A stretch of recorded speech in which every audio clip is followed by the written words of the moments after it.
Thank you for purchasing a DF825 Pro Power Rack by Deltec Fitness. Your rack will be shipped in 3 boxes. If all boxes don't arrive in the same day, give it another 2 or 3 days to arrive before calling. Sometimes boxes get separated in shipping. Box 1 contains the 4 upright tubes made of 2x3 heavy gauge steel. Box 2 will contain the bottom frame supports, the 3 cross members, and some corner flanges. Box 3 comes with chin-up bars, Jacobs and spotter bars, top frame supports, corner flanges, short and long flanges, boots, a hardware pack, and instructions. It's always a good idea to work the boots a little bit before fitting them to the tubes. Some work on the front end can save some frustration on the back end because fit-up is very tight. The best method I've found is to fit the 3 thin-walled sides of the boots onto the tube, then pull the thick bottom over the edge of the tube. Once the boot is started on, push it all the way onto the tube.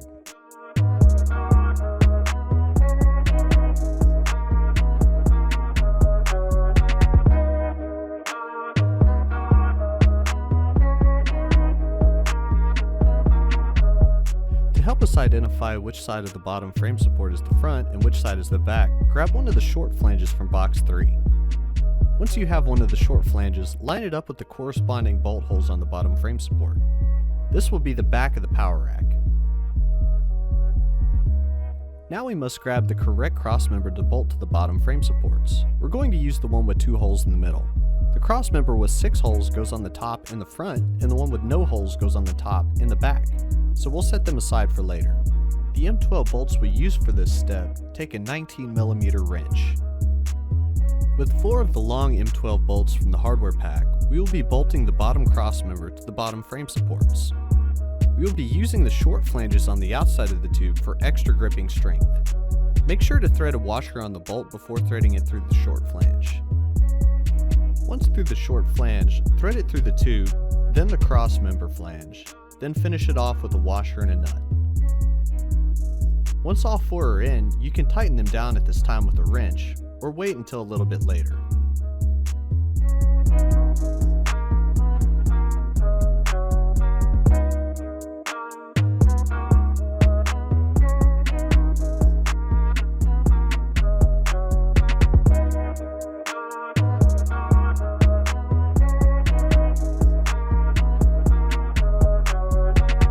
With the bottom frame assembly complete, it's time to move on to the corner plates.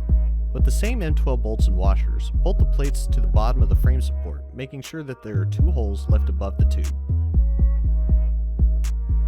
All of these flanges are cut the same, so if it isn't fitting, try flipping it around. Make sure to orient the corner plates in a way that keeps the curved parts facing in toward each other and the big corners facing out.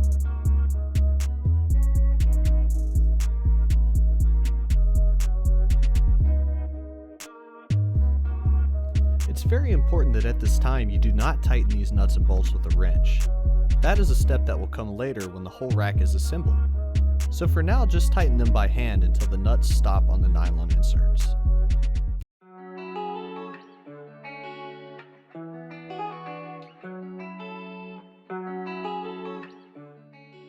With the corner plates fixed to the bottom frame supports, go ahead and grab the upright tubes from box 1. When installing these tubes, it's important that you keep some sort of grip on it so it doesn't fall and damage itself, something else, or someone else. While we recommend someone else holds the tube while you bolt it, we do want to demonstrate that this rack can be assembled with one person.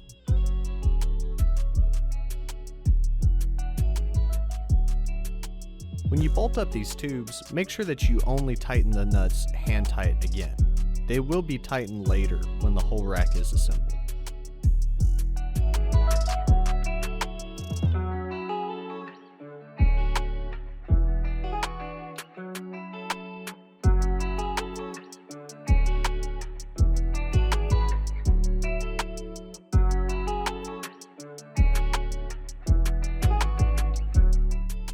Repeat the same process for the other side. Again, be careful to not let the tube fall on you. The powder coat can be very slippery.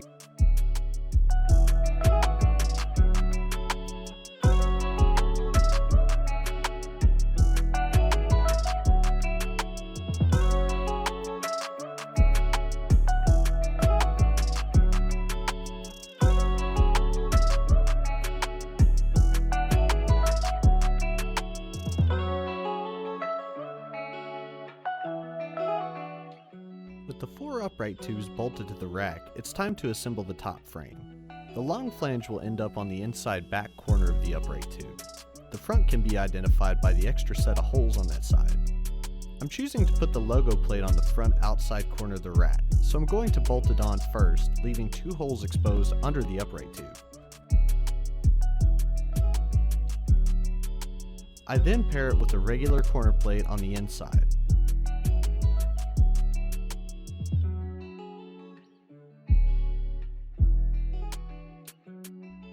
Once the front is taken care of, I then bolt a regular corner plate to the back side of the upright tube. Then I pair it with a long flange on the inside.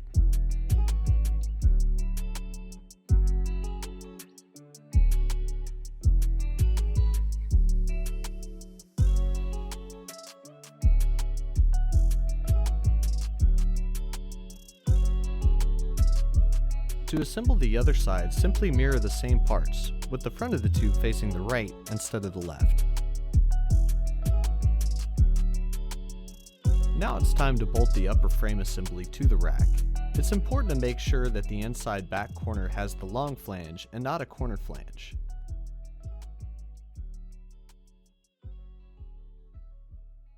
Carefully thread through all 4 nuts, bolts, and washers, again only tightening the nuts hand tight. The nuts on the back of the upright tube will be a temporary placeholder. They will come back off when we install the rear crossmember.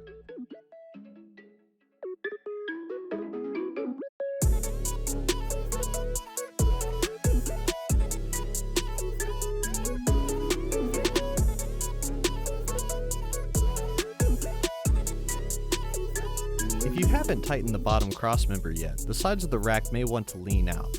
This is okay temporarily if you gently let it rest on the outside. Install the other upper frame assembly the exact same way with the long flange on the inside rear corner of the rack.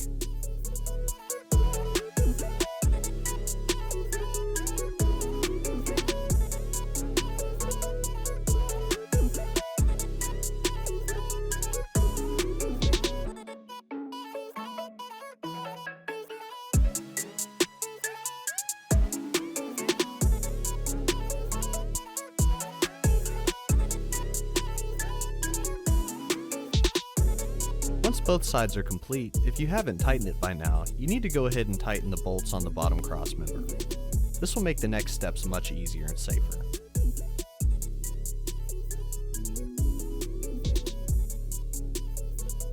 Now it's time to install the top crossmembers. We're going to install the rear crossmember first. Again, this is the one with no holes. To begin this step, take off the nut from the bottom bolt, poking through the top corner flange. Once the nut is removed, hang the crossmember on the bolt. With the crossmember flange holding the bolt, add a washer, and then gently thread on the nut. This step may take a couple of tries. Again, we recommend 2 people assemble the rack together, but we want to show you that you can do it by yourself. Once one side is done, go ahead and do the same thing to the other. With the crossmember securely hanging between the uprights, take the nuts off of both top bolts and get them out of the way. Rotate the tube in position and then thread the bolt back through. Finish it off with another washer and a nut, hand tight.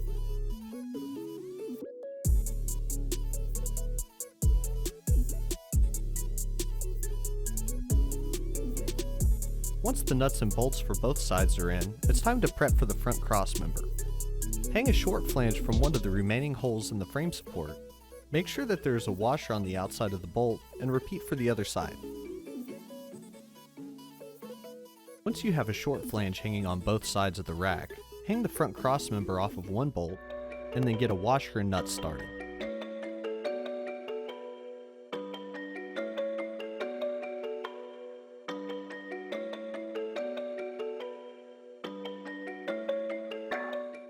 Get the other side secure, and you're ready to rotate the front crossmember into place.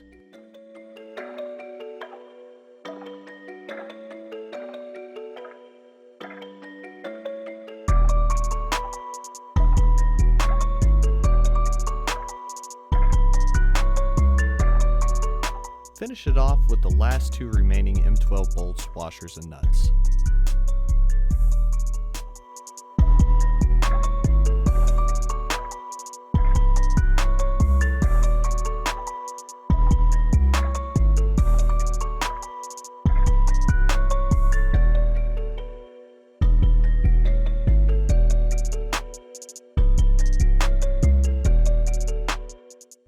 With all the bolts in, it's time to tighten up the frame. A level is not necessary for this step, but it can be very useful.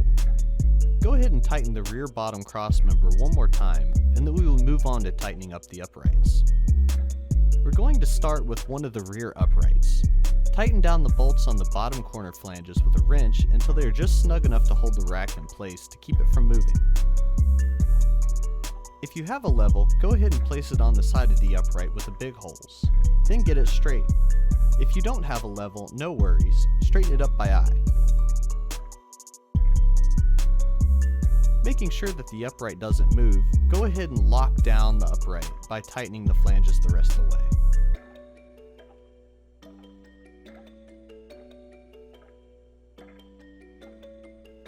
Move on to the other upright and repeat the same steps. It's important that the rack is sitting where it will live at this point.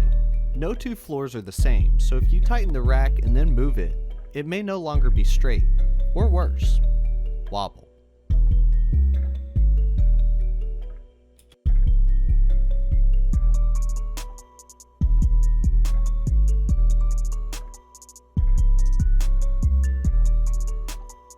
Once both rear uprights are tight at the bottom, feel free to tighten the rest of the bolts at will.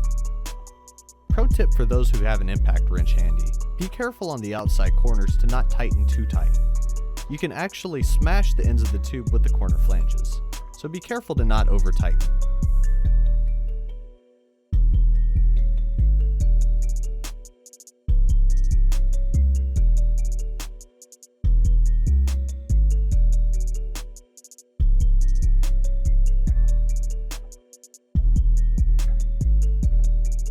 With the rack straight and all the bolts tight, it's time to bolt on the chin-up bars with the remaining M10 bolts and a short flange to sandwich the upper cross member on the other side.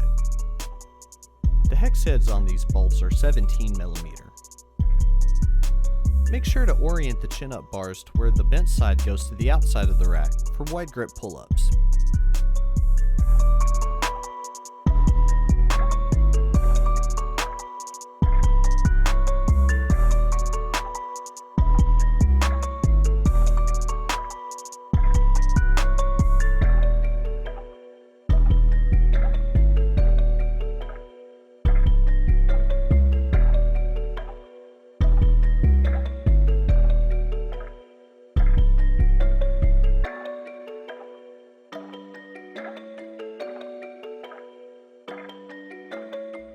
Give the chin-up bars a quick tighten, and we're ready to go ahead and set up spotter bars and J-cups.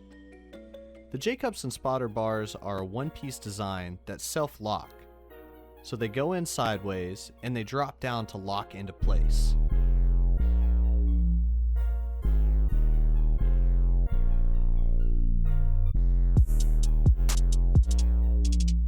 With everything fixed to the rack, the last thing left to do is to stick on decals of the model number and the Deltec Fitness logo, so you know how to get help if you ever need it.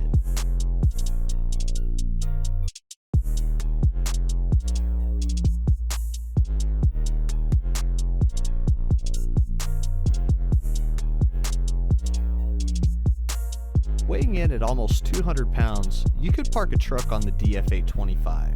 It should offer a lifetime of problem-free use and safe lifting. Thank you for choosing Deltec Fitness.